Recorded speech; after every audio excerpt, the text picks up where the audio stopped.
Hello, everyone. Welcome to the 21 Hats podcast. I'm your host, Loren Feldman.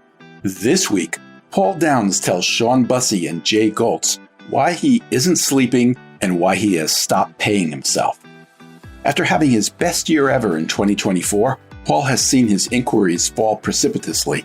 His backlog of work is dwindling, and he's concluded he needs to take some painful steps. I'm coming to the realization, he tells us, that I need to do something that involves reducing staff. Paul's not sure why his business is off, but he suspects it may have something to do with the chaos in Washington. He also tells us that the big marketing initiative he undertook a couple of years ago, when he decided to try to reach a slightly different target market, has yet to pay off the way he'd hoped. But he hasn't given up on it. Plus, we also address an increasingly common issue for business owners. What do you do when employees come to work high?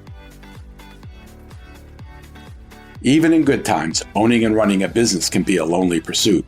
Our hope is that these weekly conversations will let owners know they are not alone in facing challenges. In fact, that's the whole idea behind the 21 Hats community. Engaging with other owners to get the kinds of insights only another owner can offer.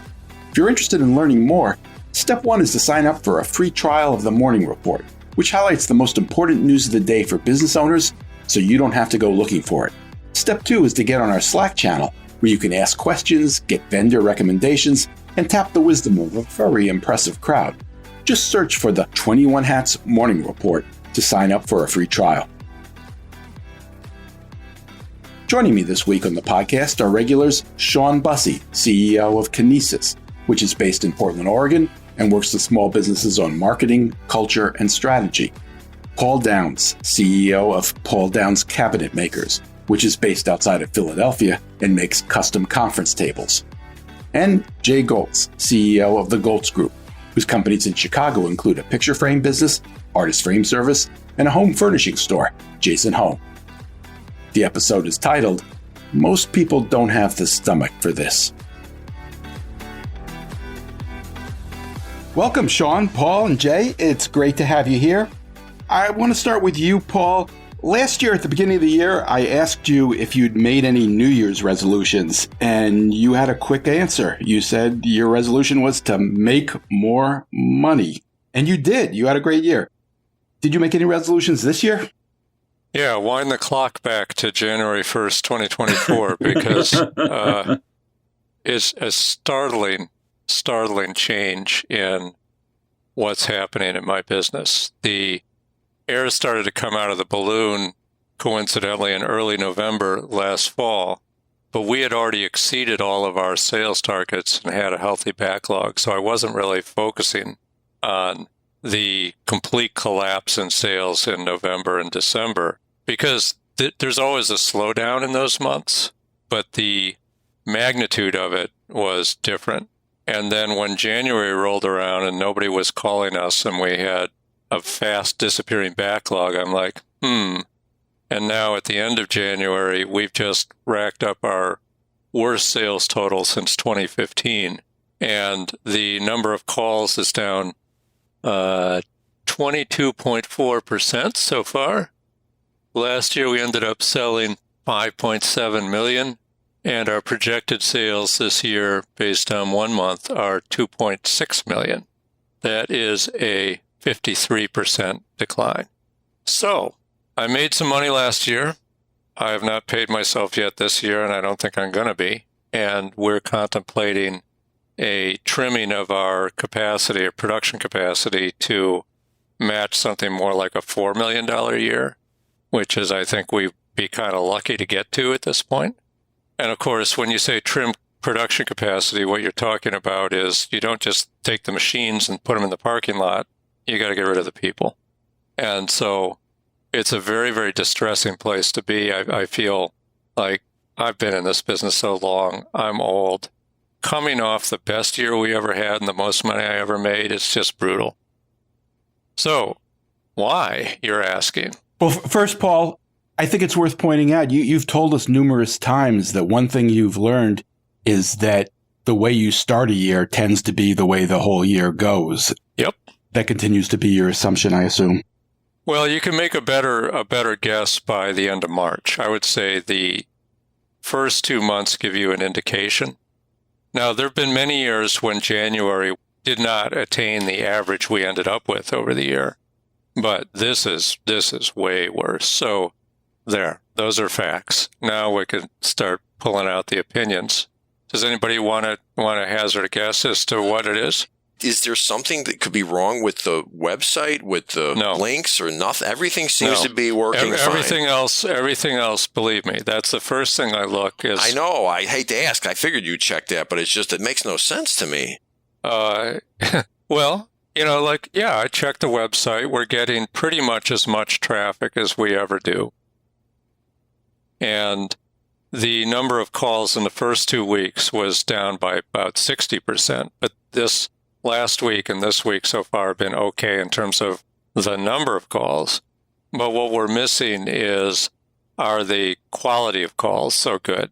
And it's hard to know until you've either closed or not closed a deal. But I'll give you another data point here, which is I just got off the phone with a client who we've been working for since last May, who was contemplating a complete new boardroom for a historic hotel, and then called me and said, we've been thinking about it, and all we're going to do is change out one feature on the existing tables we have. So if you can send a quote for that.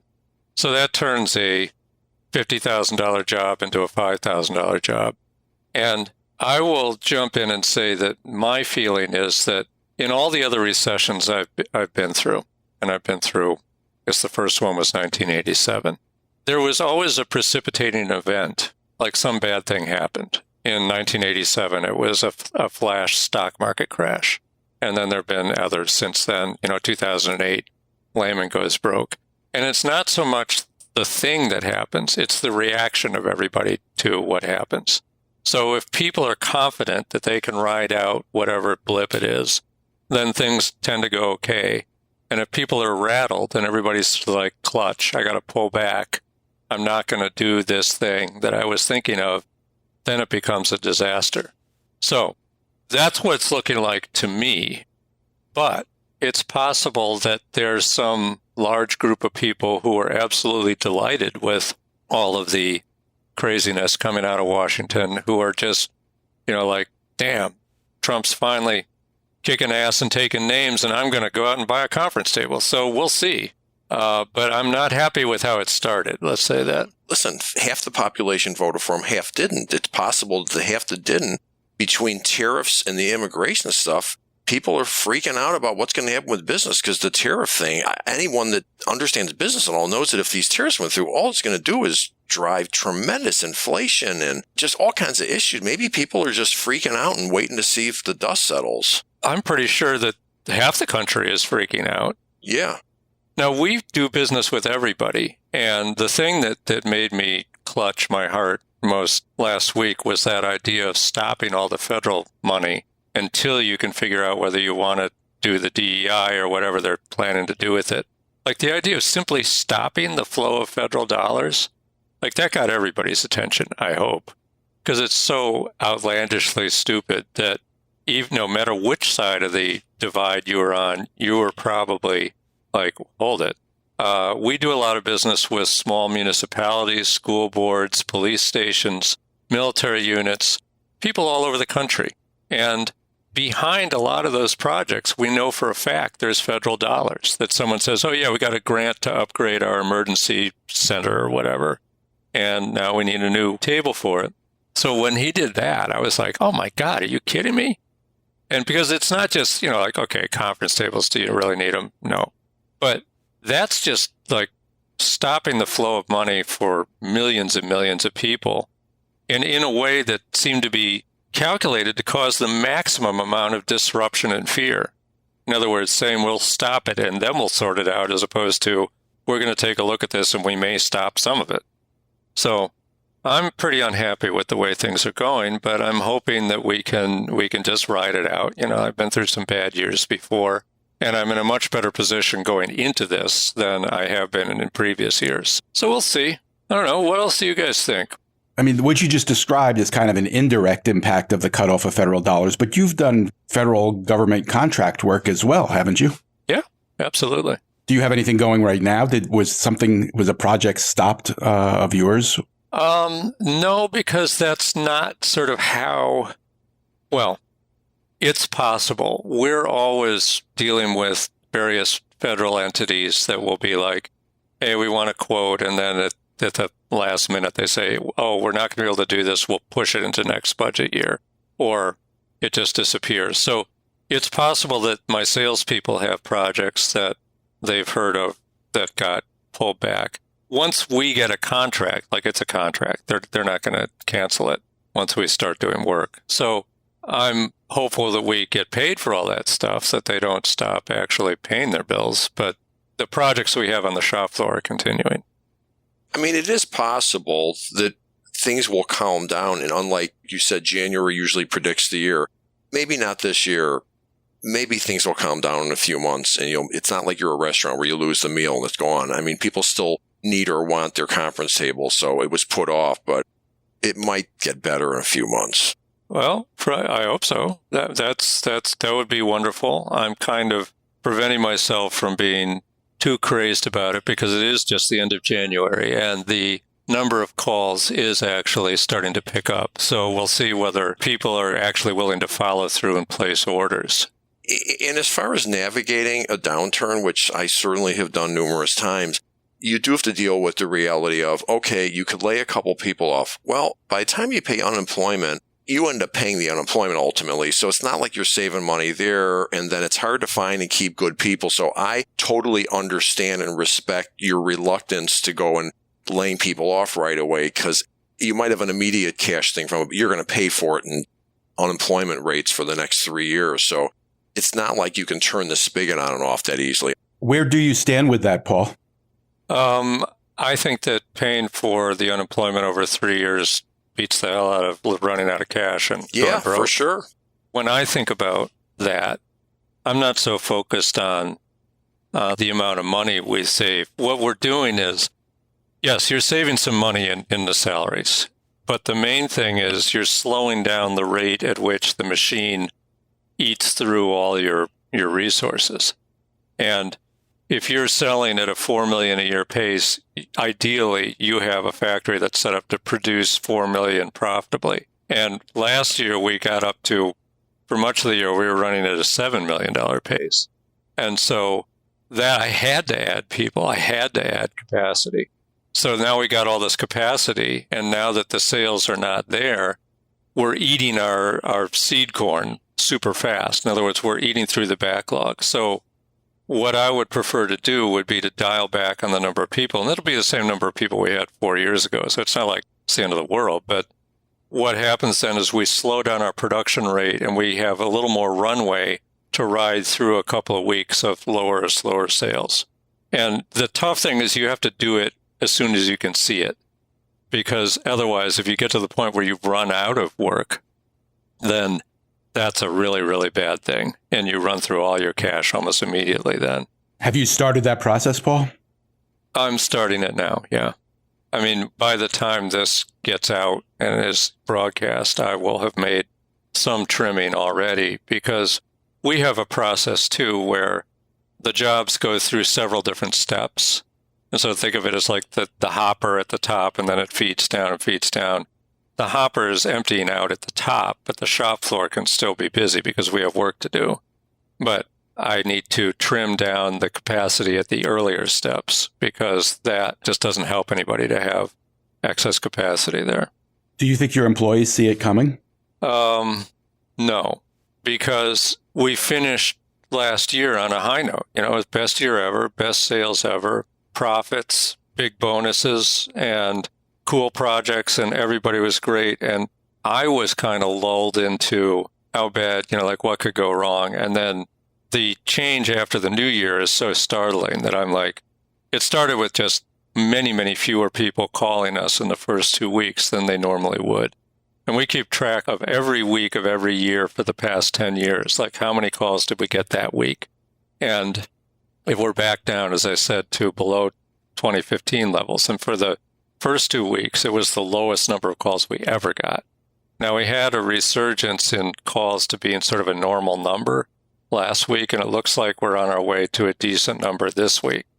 But the whole process of designing and selling from phone call to whenever takes months. So I need more than 2 good weeks of calls in order to refill our production hopper. It's going to take several months to do it. You've just described what being in business is. You got one foot on the gas and you got one foot on the brake, and you're trying to balance out.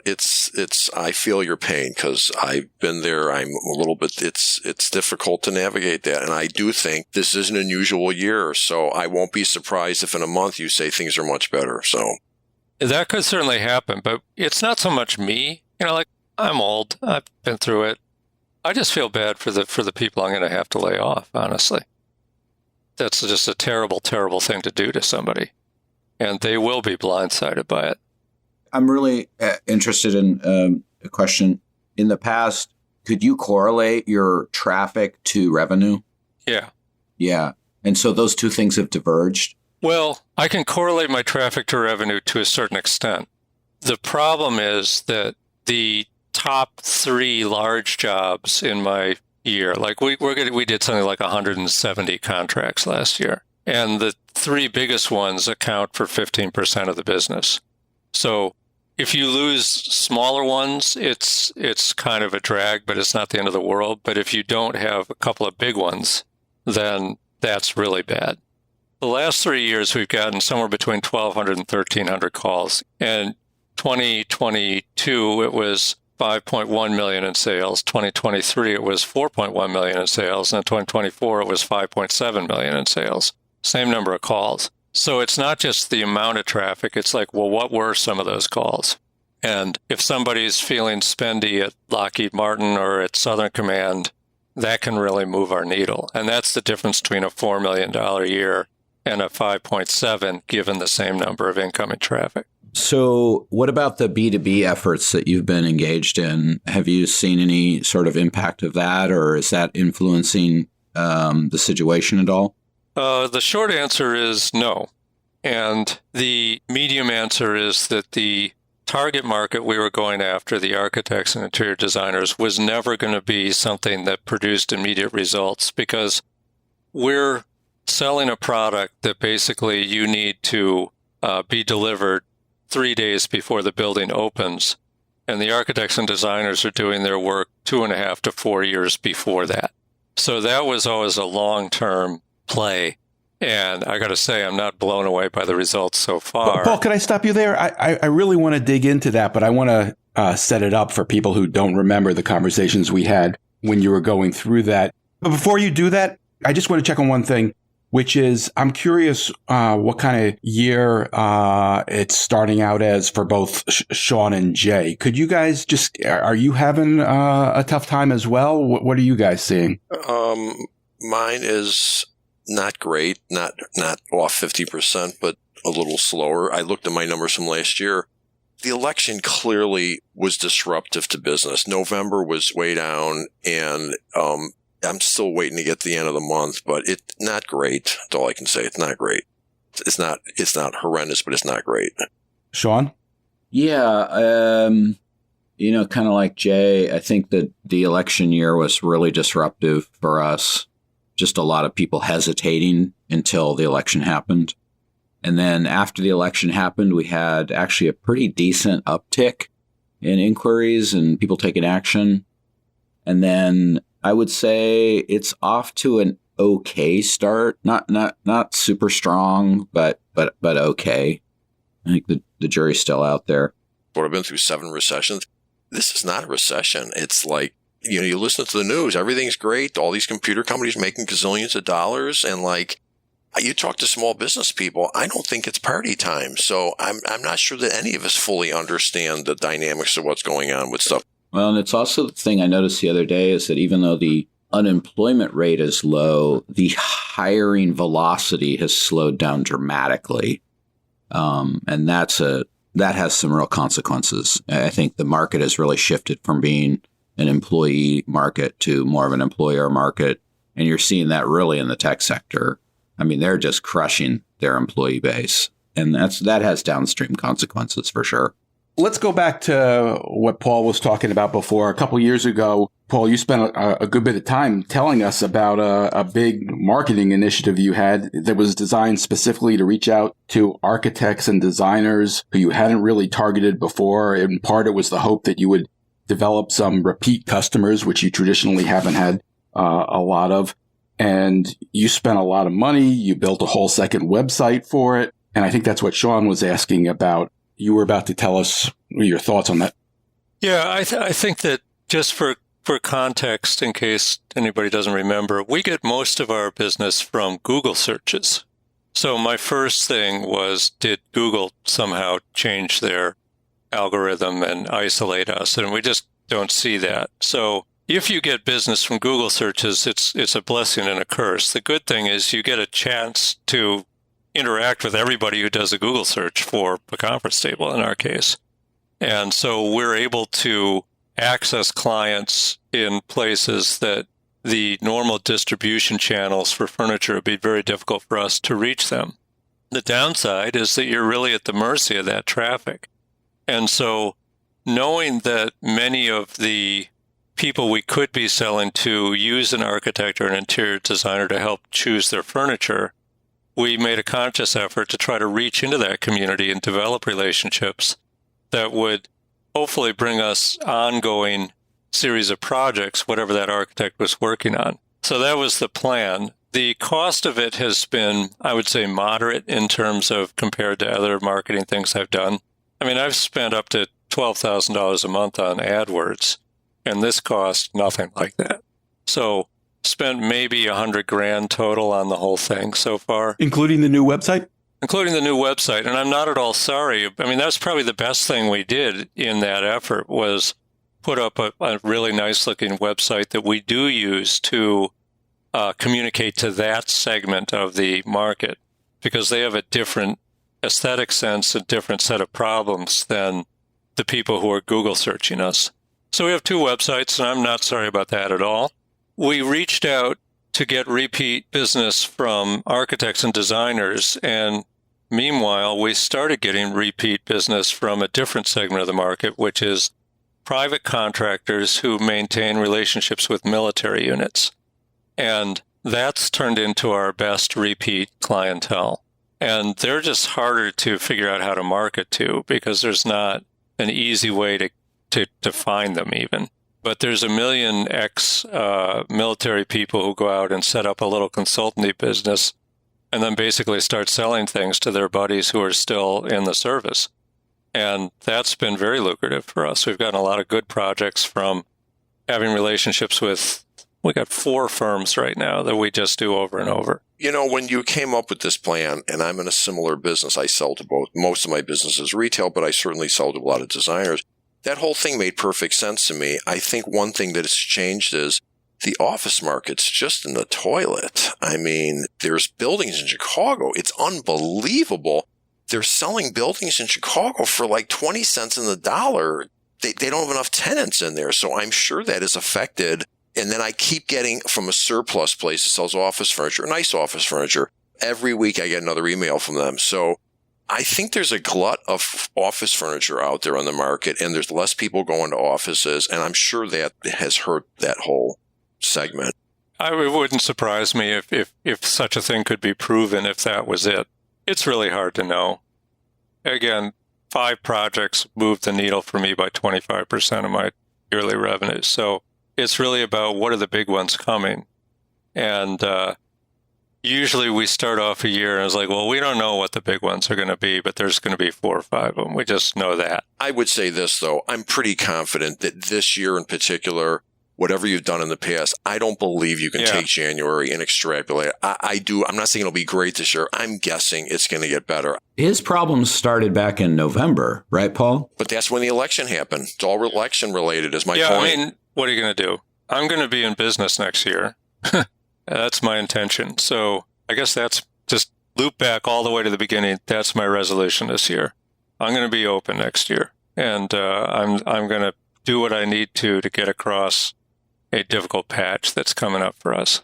Reid Hoffman put his finger on this before the election. He said, business owners ought to really think hard before they get behind Trump because He's an agent of chaos. And this is what we're seeing. I mean, that removing the federal payments thing, even for like one news cycle, was just madness. And I think it's just going to be really tough to navigate the next couple of years because of the desire to be in the news cycle.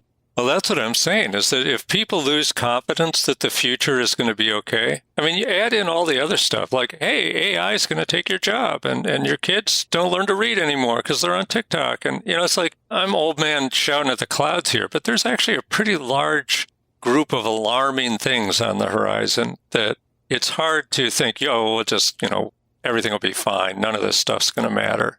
All right, can we stop now? Because I'm starting to get depressed. Yeah, sorry. Hate to be that guy. No, have we ever lived in a time where people say, yeah, I'm not watching the news anymore? That's never happened ever. So we're in an unusual time right now. Paul, I want to tie up the whole marketing initiative thing a little bit. Looking back on that, it's not entirely clear to me. Do you think it was a mistake? Would you do it again? Did you learn anything from it? Was it a mistake? No. Because you have to market. You have to try things, and they're not all going to work. And so, no, it made sense. Jay told me that it's made sense to him when I rolled it out, made sense to me when it rolled out. I still think it makes sense. I think it's great. Absolutely. I would call a mistake something that you should have known something different. Like, that whole thing made perfect sense. So I can't, I don't think it was a mistake. But are you saying... It sounds like you're saying you've concluded it was a failure and that it was worth trying. Are you saying that? I would say that there's a difference between it's not producing the results I hoped for and a failure. And I think that it's way too early to call it a failure because, got it. As I said, the sales cycle in these kinds of projects is literally years. And so if you're going to take a run at this market, you just got to grit your teeth one day with the understanding it may be years or never, one or the other. And I haven't really come to the conclusion that it's going to be never. I mean, I've got to put maybe $35,000 or $40,000 into this year, which is not a huge amount in the context of everything I spend. So I'm going to keep going, and we'll see what happens. What has it meant for you that you've had to keep up 2 websites? I mean, the first one had the advantage of being early in the internet game, and you developed SEO. You've told us how you were discovered by Google many years ago. It's a lot harder now to establish a website and develop that. How have you approached that? Well, I'm not interested in trying to win the Google war at the second site, so that makes it much simpler. All I want to do is have basically a catalog online that's more aimed at that particular target audience. We're not doing e-commerce on either site. So it's a pretty good experiment in a way of what happens when you just roll out a site that's got all the content and, demonstrates a company that has a lot of experience. But we just did put it up there without any expectation that there was going to be much traffic on it. I didn't do it to try to win the web wars. And my other site has continued to be a steady producer. And it's something that I tell people when they ask me about, hey, I'm starting a business and I want to put up a website. And should I use AdWords or should I do this or should I do that? And my answer is always, most of the people who own those top positions for whatever search or business you're in were 2 things. One, they were incredibly lucky, or 2, they were there a long time ago and they were incredibly lucky then. Because the secret of the web, as far as I understand, is that once you're in those top positions, it's very hard to dislodge you unless you actively screw it up. And so, Google now considers me to be the place to go for custom conference tables, and there's other people who make a run at it, but why would they dislodge me if I'm actually delivering a good user experience and people seem to be on site? Why would you just shut it down for some newbie who's 20 pages back? And, that doesn't make any sense. So incumbency, I think, has a huge effect on success on the web. Now, we've never really put ourselves into any of the other platforms, like at an Instagram or a TikTok or whatever the new thing will be. TikTok.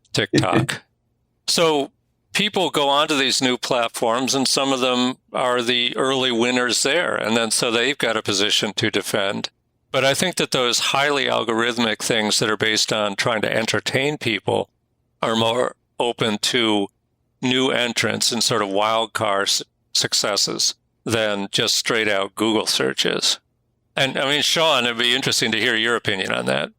They've been disrupted by TikTok, meaning that for a while there, it was a legit strategy to build a platform on these social channels, and you became kind of a follower model, and you were rewarded for that. And then TikTok came along and said, actually, we're going to feed you constant interruption to keep you hooked into the system. And so now all those social platforms are being disrupted. So it's a real challenge for folks who relied on the social channels versus Google, which has been a little bit more stable, for sure.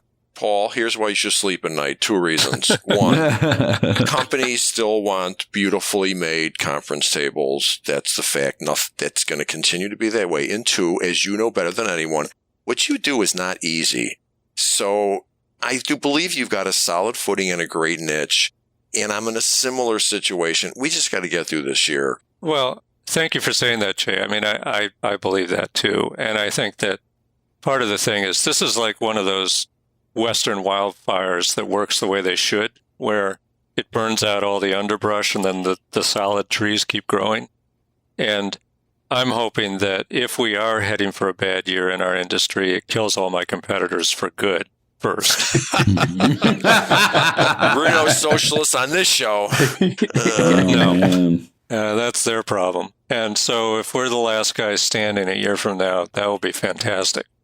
I just came back from the National Picture Framing Show once a year, and I got to tell you, I did 2 speeches there, and I tell everyone, there's less people framing pictures, but at the end of the day, a beautifully framed, custom-framed picture is fabulous, and there's still people that want to buy that, and I'm confident our industry might have shrunk for various reasons, but it's stabilized because there are people that want nice things. So whether it's a conference table or a beautifully framed picture, they want it, and they'll pay the price, whatever it costs, because it's worth it. Jay, I think you also told them that some of them probably shouldn't be in the business.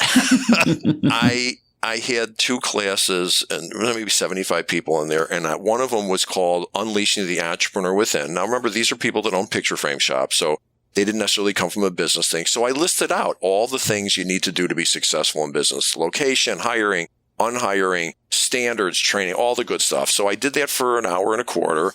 And then at the end, I said, I have to tell you, I happen to have taken a test. It's called a DISC test. It's a personality test of how you relate to others, and especially in business. So here's what DISC stands for. D is dominance, I is influence, S is steadiness, and C is compliance. And it tells you your personality type.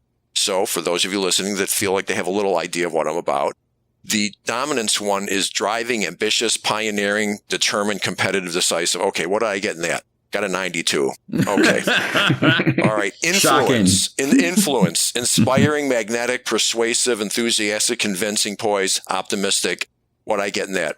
68. Okay.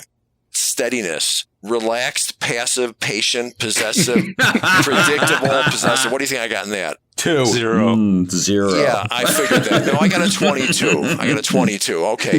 And then lastly, compliance. Oh, cautious, careful, exacting, systematic, accurate, open-minded. 10. No, I got an 18. Not bad. So the point of the story is we all know it's not easy running a business. And some people, you have to have the head for it. Okay, I gave them that part. I gave them the 15 things you need to do. That was pretty simple.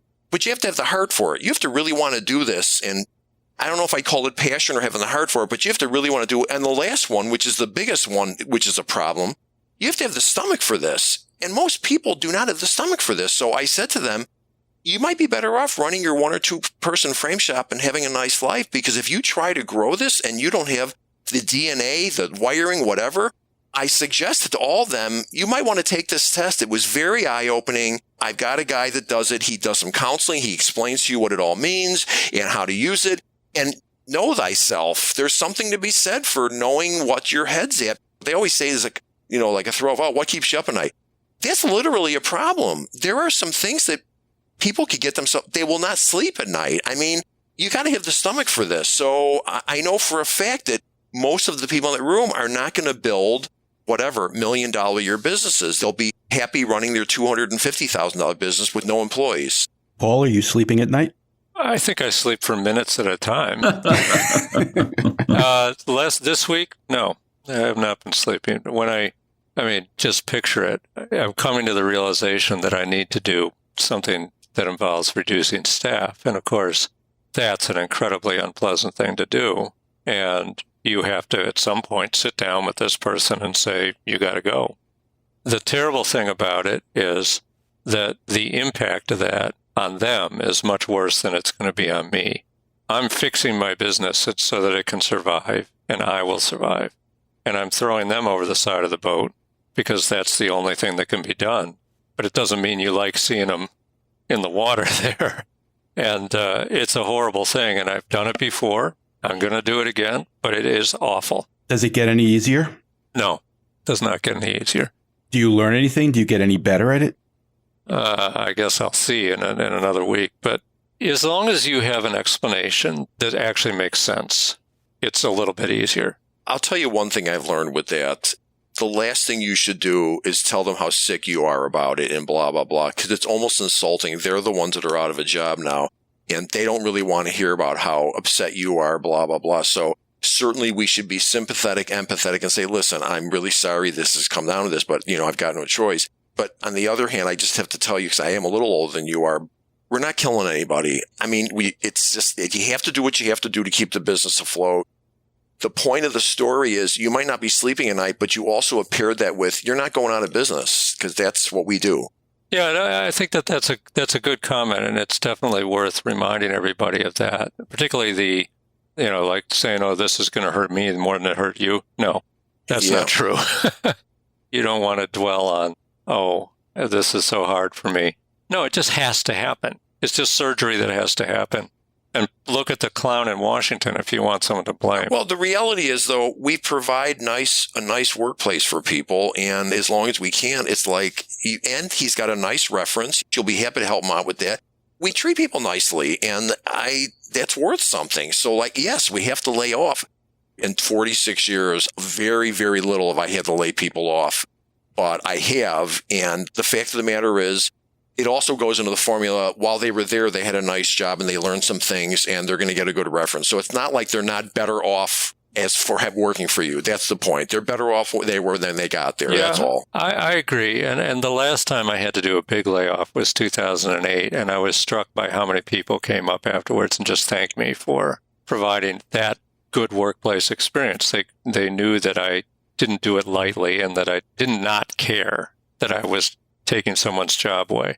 You've heard those stories where they email people to lay them off? Oh, that's awful. That's right. But it happens all the time, and you think my God, are you such a coward? You can't sit there with another human being and say, listen, I feel bad about this, but that's just disgraceful. Yeah, I mean, big business is terrible, but we're not big business people. We're small business owners, and we see our employees eye to eye every day, know what's going on in their lives. And so it's more than just the dollars and cents, even though that has to drive the decision. You would have to be just like a horrible psychopath to not understand what you're actually doing to somebody. And no, it's not like I would have done it just on a whim tomorrow if I had no reason. No, I want these people to be here. I just can't support them. So that's what it comes down to. We only have a few moments left. I'd like to run one more thing by you. There was an item on the small business subreddit recently, and I'd like to get your reactions to it. It's from a business owner. I'll quote, "I manage a team in a physically demanding, high-risk job, and lately, I've had a serious issue, employees coming to work high. This work involves heavy equipment, large machinery, and real safety risks. A mistake could seriously injure someone. The team is decent overall, not rock stars, but they get the job done. The problem is it's already tough to find people willing to work in our area, so replacing them isn't easy. I've been avoiding drug testing because I don't want to police what people do after hours. I just need them to show up sober and ready to work. How have other employers tackled this? Zero tolerance policies, warnings, something else? What actually works?" I think a lot of it has to do with, first of all, what is the prevailing practice in the industry? So my understanding is roofers 100% are high. And if you work in a kitchen somewhere, chances are pretty good someone's high right next to you. And then the other thing would be, what are they high on? So I have 2 employees who both partake in different drugs. One smokes cigarettes, perfectly legal, stops and has a smoke break a couple times a day. I've smoked cigarettes. They have an effect on you. You're high. But it's an effect that is not incompatible with doing work. Another one, I happen to know, goes out in his truck at lunchtime and gets high on marijuana. And I have noticed this a few times and have sort of been like, we have a policy of instant discharge if someone is caught being high, but that is actually discretionary on my part. Like, I know this guy gets high at lunch, but the nature of his job and of his performance, it doesn't seem to be detrimental to it. So I haven't made an issue of it because I don't necessarily want to fire him. So he's not working with a saw or anything? No. Okay. But, it's a tough one. But I think a lot of it has to do with what message. I mean, what do you want to accomplish by disciplining somebody for that? I think that, in a way, if employees are hard to find and they're doing something particular, that the right move might be to actually acknowledge it, particularly if you're in a state where it's legal for people to smoke dope. And so it's like, well, you can't hardly blame them for doing it if it's perfectly legal. It would be more about training around it. That would be my approach. If I knew that my people were coming in high, that it was legal for them to buy it and do it at home, and we had to accomplish a task, I would be like, let's figure out how to make sure that you're as safe as you can possibly be, even if you're high. Like, what is it that being high does to your judgment? If you were drunk, you would have no judgment anymore, and you'd lose your physical coordination, and we'd know what a problem that is. And no, you don't want to be doing heavy machinery. With marijuana, it's not so obvious to me what the negative effects are. And so I think that maybe the next revolution for industrial training is working while high, let's figure out how to do it. And because, again, with cigarettes, it's pretty much the same thing. People can smoke cigarettes all day, and they're in an altered state. And we've decided that that's fine. Nobody really cares about it. Wow. That's all I can say. I think I'm taking the guy, what he said, dangerous stuff. Yeah, I got a thing about killing people. I really don't want to be responsible for killing somebody. So the rest of this it's hard to find. Yeah, I don't want to kill anybody. So if this person is truly operating machinery and could kill someone, this could be far beyond hurting them, then I think drug testing is probably appropriate. The problem with the drug testing is that if they get high at home on the weekends, it's still in their bloodstream. So whereas liquor isn't like that, so that's a problem. I don't know how to work around that one. But have you ever tried drug testing, Jay? No, we don't do it for people unless we think that it's almost never happened. But pre-employment drug testing we've done, we're not doing it once they're here unless we think there's a problem, which has almost never happened. And trust me, I've had to have conversations. Should we still be doing the pre-drug testing? And you know what? To be honest, I'm not sure we are still doing it because it is a problem because it's in their system. And according to one of my people, everybody gets high. Okay, that's an exaggeration, but lots of people are getting high. I got that. But if they're operating a forklift, a piece of equipment that kills somebody, boy, I think you got to worry about killing somebody and stop worrying about, it's hard to find people. Okay, well, let's keep someone who might kill someone. That makes sense. Well, people might kill somebody in any state of intoxication, none to complete. And so what I was trying to say is that the guy should probably just double down on safety training at all times, really make it a safe culture and acknowledge what the problem is so that he can get some buy-in from his employees. How does, and I don't know enough, you tell me, so how does safety training make up for the fact that someone's high? I don't know. I mean, but this is the world we're in. It's not easy. I got it. I think someone's going to have to come up with some. I don't know the answer to that. Sean, I know you don't have heavy machinery, but it could make a difference if someone were routinely coming to work high. What do you have any kind of policy?